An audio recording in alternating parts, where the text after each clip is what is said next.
Hello all, welcome to Lynn's Men's World.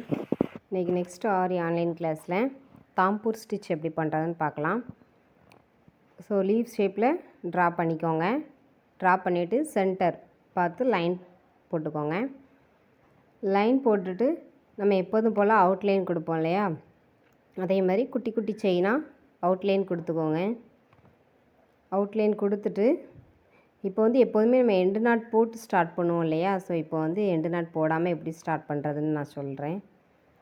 So outline போட்டுக்கிட்டே இருங்க.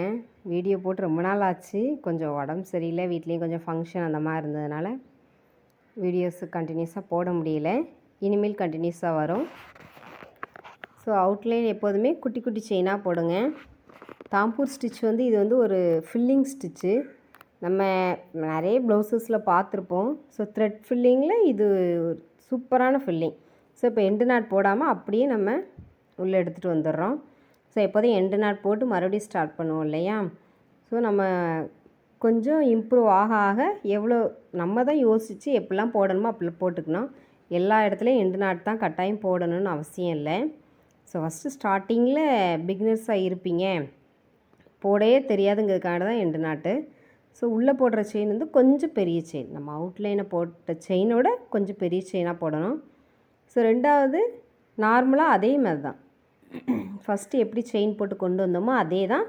பட்டு அந்த அவுட்லைனுக்கு உள்ளே லாக் பண்ணி வெளியில் போயிட்டு ரிட்டன் கொண்டு வரணும். ஸோ ரெண்டையும் ஒட்டி போடணும், ஃபில்லிங் இல்லையா, ஸோ கேப்பே இருக்கக்கூடாது. ஸோ இப்போ பாருங்கள்,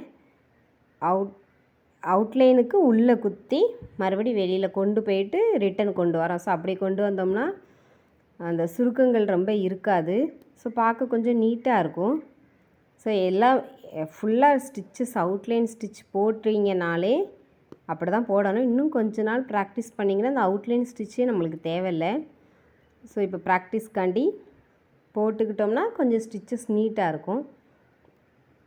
ஸோ பொறுமையாக போடுங்க. ஆனால் ரிட்டன் கொண்டு வரும்போது ஒரு சிலவங்களுக்கு அப்வர்ட் டைரக்ஷன் ஈஸியாக வரும், இல்லை டவுன்வர்ட் டைரக்ஷன் ஈஸியாக வரும்.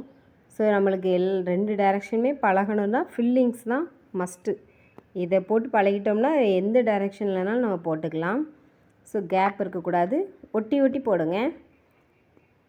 கொஞ்சம் நம்ம அவுட்லைனில் போட்டிருக்க செயினை விட கொஞ்சம் பெரிய செயினாகவே போடலாம், நம்ம போட்டிருக்க டிசைனை பொறுத்து. அதுக்காக ரொம்ப பெருசாக போட்டுறாதீங்க, அவுட்லைன்லேருந்து கொஞ்சம் பெருசு போட்டுக்கலாம். எந்த செயினுமே 1/2 இன்ச் 1/2 சென்டிமீட்டருக்கு மேலே லென்த்து இருக்க வேண்டாம். வேணால் நம்ம ஃப்ரேமை விட்டு கலட்டுற உடனே கொஞ்சம் லூஸ் விழும் கிளாத்து. ஸோ அப்போது அந்த நம்ம 1/2 இன்ச்சுக்கு மேலே போட்டோம்னா அந்த த்ரெட்டு துண்டாக நிற்கும். ஸோ அதனால் அவ்வளோ பெருசாக போட வேண்டாம். ஸோ ஒட்டி போடுங்க. ஃபுல்லாகவே செயின் தான், வேறு எதுவுமே இல்லை. அவுட்லைனுக்கு உள்ளே கொடுத்து வெளியில் எடுத்து திருப்பி நம்ம கொண்டு வரோம். ஃபுல்லாகவே போடுறேன். ஏன் ஹாஃபாக டிவைட் பண்ணி போடுறோம்னா, ஸோ நம்ம ஓரத்துலேருந்து ஸ்டார்ட் பண்ண முடியாது. ஓரத்துலேருந்து ஸ்டார்ட் பண்ணோம்னா அந்த ஷேப் கரெக்டாக வராது. ஸோ ஹாஃபாக டிவைட் பண்ணிவிட்டு, so left side right side எவ்வளோ பெரிய டிசைனாக இருந்தாலும் சரி, நீங்கள் ப்ளவுஸ்லேயே ஒர்க் பண்ணுறதா இருந்தாலுமே சரி, ஹாஃபாக டிவைட் பண்ணிக்கோங்க. நடுஸில் சென்டரில் லைன் போட்டுட்டு இந்த பக்கம் அந்த பக்கம் அப்படி நீங்கள் ஸ்டிச் பண்ணிங்கன்னா அதோட ஷேப் கரெக்டாக இருக்கும். ஸோ நம்ம சைடில் ஃபஸ்ட்டில் ஓப்பன்லேருந்தே ஸ்டார்ட் பண்ணோம்னா லைன் கிராஸாக போகிறதுக்கு சான்சஸ் இருக்குது. ஸோ நம்ம கரெக்டாக போட மாட்டோம் இல்லையா, ஸோ அதுக்காக தான் அந்த ஹாஃபாக டிவைட் பண்ணிக்கோங்கன்னு சொல்கிறது. ஸோ நார்மல் செயின் ஸ்டிச் தான், பையாக போடுங்க. த்ரெட்டு கட் ஆகாத அளவுக்கு பார்த்துக்கோங்க. கட் ஆகிட்டுனா ஒரு 4 ஸ்டிச்சை ரிமூவ் பண்ணிவிட்டு எண்டு நாட் போட்டுட்டு மறுபடியும் ஸ்டார்ட் பண்ணுங்கள். ஃபுல்லாகவே ரிமூவ் பண்ணணுன்னெலாம் இல்லை, ஒரு 4 ஸ்டிச்சை ரிமூவ் பண்ணிவிட்டு எண்டு நாட் போடுற அளவுக்கு த்ரெட்டை வச்சுட்டு நெக்ஸ்ட்டு நீங்கள் அடுத்து நாட் போட்டு மறுபடியும் ஃப்ரெஷ்ஷாக ஸ்டார்ட் பண்ணுங்கள். ஏன்னா நம்ம இப்போ நீங்கள் எப்போதுமே எண்டு நாட் போடாமல் ஸ்டார்ட் பண்ணிங்கன்னா கிளாத்தில் ஃபஸ்ட்டு நல்லா தான் இருக்கும், கொஞ்ச நாள் ஆனவுடனே பிரிந்து வந்துடும். ஸோ ப்ராக்டிஸ்க்கு ஓகே, பட் ப்ளவுசஸில் அப்படி மிஸ்டேக் பண்ண முடியாது. ஸோ எப்போதுமே த்ரெட்டு கட் ஆகிடுச்சு, சம்டைம்ஸ் ஒரு த்ரெட்டு மட்டும் கட் ஆகும் 2 த்ரெட்டில். ஸோ அப்படி இருந்தாலுமே ஒரு 4 ஸ்டிச்சஸை ரிமூவ் பண்ணிவிட்டு எண்டு நாட் போடுற அளவுக்கு கொஞ்சம் ரிமூவ் பண்ணிவிட்டு எண்டு நாட் போட்டுட்டு மறுபடியும் 2 த்ரெட்டையுமே கட் பண்ணதை சேர்த்து வச்சு நாட் போட்டுட்டு பண்ணுங்கள். லாஸ்ட் நம்ம ஒன் சைடு முடிக்க போகிறோம் இல்லையா, ஸோ அந்த எண்டு கிட்ட வரையும் சேம் தான். அவுட்லைனுக்கு உள்ள ஒரு பக்கம் வெளில ஒரு பக்கம் கொடுத்து இதில் எண்டு நாட் போட்டுக்கிறோம். நெக்ஸ்ட்டு அதே மாதிரி அந்த சைடும் நம்ம ஸ்டார்ட் பண்ணி போடுறலாம். ஸோ அவுட்லைனுக்கு வெளியிலேருந்து எடுத்து ஸோ உள்ளே ஃபஸ்ட்டு குத்திட்டு அவ்வளோதான். நம்ம இப்படி செயினை கண்டினியூ பண்ணிக்கிட்டே போகலாம். ஸோ நம்ம என்ன ஷேப் போட்டிருக்கோமோ அந்த ஷேப்புக்கு கரெக்டாக டிசைன் பண்ணிக்கலாம். தாம்பூர் ஸ்டிச் வந்து எல்லா இடத்துலையுமே ஒரு ஃபேஸுக்கு நம்ம ஃபில் பண்ணும்போது ஸோ இல்லை உள்ள ஒரு ஃப்ளவருக்கு ஒரு லீஃபுக்கு எல்லாத்துக்குமே சூப்பராக இருக்கும். ஸோ பார்க்க எப்படி அச்சடிச்சு வச்ச மாதிரி இருக்கும். ஸோ நீங்கள் அந்த ஸ்டிச்சஸை முடிச்சுட்டு கொஞ்சம் டச் பண்ணி பாருங்கள், அந்த ஃபீலே தனியாக இருக்கும். அவ்வளோ சூப்பராக இருக்கும். ஃபில்லிங்குனாலே கீழே இருக்க கிளாத்து கலர் தெரியக்கூடாது. ஸோ நம்ம என்ன கலர் த்ரெட்டு கொடுக்குறோமோ அந்த த்ரெட்டு தான் அந்த டிசைனில் தெரியணுமே தவிர கீழே இருக்க கிளாத் தெரியக்கூடாது. ஸோ ரொம்ப த்ரெட்டை பிடிச்சி இழுத்திங்கன்னா கட் ஆகிரும். எந்த அளவுக்கு நீங்கள் கீழே நூலை ஃப்ரீயாக விட்டு ஸ்டிச் பண்ணுறீங்களோ அந்தளவுக்கு த்ரெட்டு கட் ஆகாது. கொஞ்சம் பழைய த்ரெட்டாக இருந்தாலும் கட் ஆகும். ஸோ அதை பார்த்து வாங்கிக்கோங்க. ரொம்ப நாள் கடையில் யூஸ் பண்ணாமல் இருக்க த்ரெட்டை வாங்கிட்டு வராதீங்க. ஃப்ரெஷ்ஷாக எப்போ வந்ததோ அந்த த்ரெட்டை வாங்கிட்டு வந்து பிகினர்ஸ்க்கு. ஸோ எக்ஸ்பீரியன்ஸ் ஆகிட்டுனா நம்மளுக்கு அந்தளவுக்கு கட் ஆகாது. நம்ம கொஞ்சம் பழைய த்ரெட்டுனாலுமே ஹேண்டில் பண்ண தெரியும். ஸோ இப்போ நீங்கள் கிளாஸஸ் தான் போடுறீங்க, ஸ்டிச்சஸ் தான் போடுறீங்கிறதுனால கொஞ்சம் பழைய த்ரெட்டை அவாய்ட் பண்ணிக்கோங்க. இப்போ கொஞ்சம் நிறைய கட் ஆகாமல் எண்டு நாட் ரொம்ப போடாமல் ஸ்டிச் பண்ண பழகுங்க. அடிக்கடி த்ரெட்டு கட் ஆகக்கூடாது.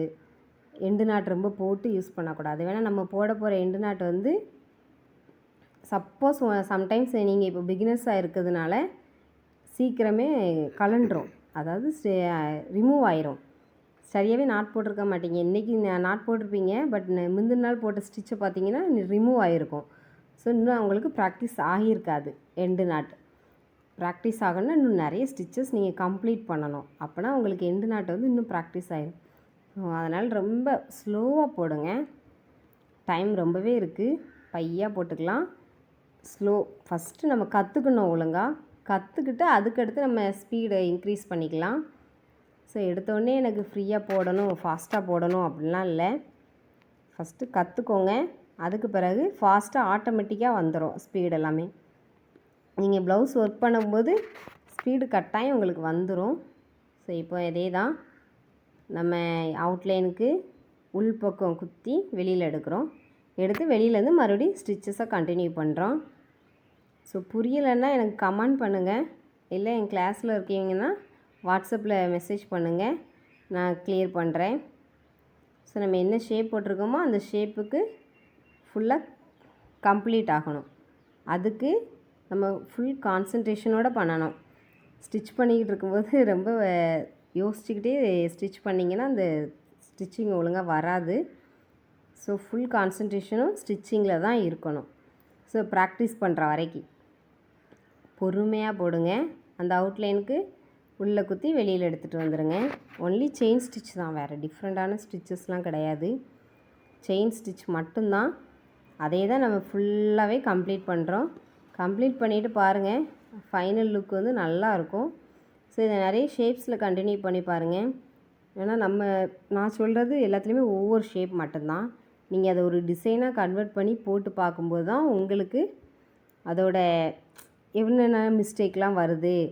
இது வந்து லீஃப் தான், வேறு எந்த ஷேப்லேயுமே அந்த ஆங்கிள்ஸ்லாம் வரல. ஸோ நீங்கள் இப்போ ஒரு ரெக்டாங்கிள்னால் ஷார்ப் எட்ஜஸ் வரும். ஸோ ஃப்ளவர் அந்த மாதிரி நிறைய டைப்பில் டிசைனில் போட்டு பாருங்கள். இப்போ நான் கிளாஸஸுங்கிறதுனால ஒரே ஷேப்பில் மட்டும் போட்டு காட்டுறேன். பட் உங்களுக்கு இன்னும் ப்ராக்டிஸ் ஆகணும்னா நிறைய ஷேப்ஸ், நிறைய டிசைன்ஸ் அதில் ஃபில் பண்ணி பாருங்கள். ஏன்னா ப்ளவுஸில் வந்து நம்ம ஒரே டிசைனில் மட்டுமே ஃபில் பண்ண போகிறது இல்லை, ஏன்னா ப்ளவுஸுக்காண்டி தான் இந்த ஒர்க்கே. ஸோ அந்த ஒர்க்கை வந்து நீட்டாக பண்ணணும்னா நம்மளுக்கு ப்ராக்டிஸ் ரொம்ப தேவை. ஸோ ஒரு செயின் ஸ்டிச்சு நீங்கள் போட்டு இப்போ கம்ப்ளீட் பண்ணிட்டீங்கனாலே அது ஒரு பெரிய சக்ஸஸ் தான். ஏன்னா ஆரியில் செயின் தான் முக்கியம். அந்த செயினை வச்சு தான் அடுத்த ஸ்டிச்சஸ் எல்லாமே இல்லை 90% அந்த செயின் ஸ்டிச் தான். அந்த செயின் ஸ்டிச்சை நம்ம எப்படிலாம் எக்ஸ்டெண்ட் பண்ணி டிசைனாக கொண்டு வரோங்கிறது தான் ஆரி ஒர்க்கே. ஸோ பொறுமையாக பண்ணுங்கள், வரலன்னு மட்டும் விட்டுறாதீங்க. வரலைன்னா கொஞ்சம் டைம் எடுத்து பண்ணுங்கள். ஸோ இப்போ வரலையா, கொஞ்சம் ஒரு 5 மினிட்ஸ் ரெஸ்ட் எடுத்துகிட்டு நெக்ஸ்ட்டு கண்டினியூ பண்ணுங்கள். ஸோ இப்போ நம்ம லாஸ்ட்டு ஃபைனலுக்கு வந்துட்டோம். ஸோ இப்போவுமே நான் எண்டு நாட் போட போகிறதில்ல. ஸோ அப்படி அவுட்லைனுக்கு வந்துட்டேன். ஸோ மேக்ஸிமம் எவ்வளோ எண்டு நாட் போடாமல் ஒர்க் பண்ண முடியும்னு பாருங்கள். ஸோ அப்போ தான் உங்களுக்கு ப்ளவுஸ் ஒர்க்கு நீட்டாக இருக்கும். இப்போது அவுட்லைன் நம்மளுக்கு வந்து நான் அதே கலர் த்ரெட்லேயே போடுறேன். நீங்கள் பீட்ஸில் கொடுக்கலாம், இல்லைன்னா ஸ்டோன் செயின் அப்படி எதுனாலும் கொடுத்துக்கலாம். சிங்கிள் கலர் த்ரெட்டுனாலும் யூஸ் பண்ணிக்கலாம், டபுள் லைன்லனாலும் அவுட்லைன் போட்டுக்கலாம், இல்லை வேறு கலர்லனாலும் அவுட்லைன் போட்டுக்கலாம். ஸோ நான் சேம் கலர்லேயே அவுட்லைன் கொடுத்துருக்கேன். வேணால் நம்ம அவுட்லைனுக்கு வெளியில் குத்தி குத்தி எடுத்துருக்கோம் இல்லையா, அந்த ஹோல்ஸ் எல்லாம் தெரியாது, அவுட்லைன் போட்டால் தான் தெரியாது. ஸோ ரெண்டாவது நம்ம சுற்றி அவுட்லைன் கொடுக்கணும். அது சிங்கிள் ஸ்டெயின்னாலும் ஓகே, டபுள் செயின்னாலும் ஓகே. ஸோ அப்போ தான் அந்த ஷேப்பை வந்து அப்படி கிளியராக எடுத்து காட்டும். ஸோ இப்போ லாஸ்ட்டு நம்ம அங்கே எங்கே ஸ்டார்ட் பண்ணோமோ அங்கே தான் முடிக்கணும். ஸோ அந்த ஷார்ப் எட்ஜஸில் வரச்சில் மேலே கொண்டு லாக் போட்டு ஆப்போசிட் டைரெக்ஷனில் திருப்பி கொண்டு வந்தீங்கன்னா அந்த லீஃபில் உள்ள அந்த ஷார்ப் எட்ஜஸ்லாம் நீட்டாக இருக்கும். ஸோ இப்போ லாஸ்ட் நம்ம ஃபினிஷ் பண்ணிக்கலாம் எண்டு நாட் போட்டு. ஸோ இதுதான் தாம்பூர் ஸ்டிச்சு. ஸோ நெக்ஸ்ட் கிளாஸில் அடுத்த ஸ்டிச்சஸ் என்னென்னு பார்க்கலாம். ஸோ இதை போட்டுட்டு என்னோடய ஸ்டூடெண்ட்ஸ் வாட்ஸ்அப்பில் எனக்கு சென்ட் பண்ணிடுங்க. ஸோ இதில் எதுவும் டவுட் இருந்ததுன்னா எனக்கு கமெண்ட் பண்ணுங்கள், நான் கிளியர் பண்ணுறேன். ஸோ லாஸ்ட்டு எண்டு நாட் போட்டுறோம். எண்டு நாட் போட்டு ஃபினிஷ் பண்ணிக்கலாம். ஸோ அதோட ஃபைனல் அவுட்புட் எப்படி இருக்குன்னு பாருங்கள். இதுதான் அதோட ஃபைனல் அவுட்புட். தேங்க்யூ.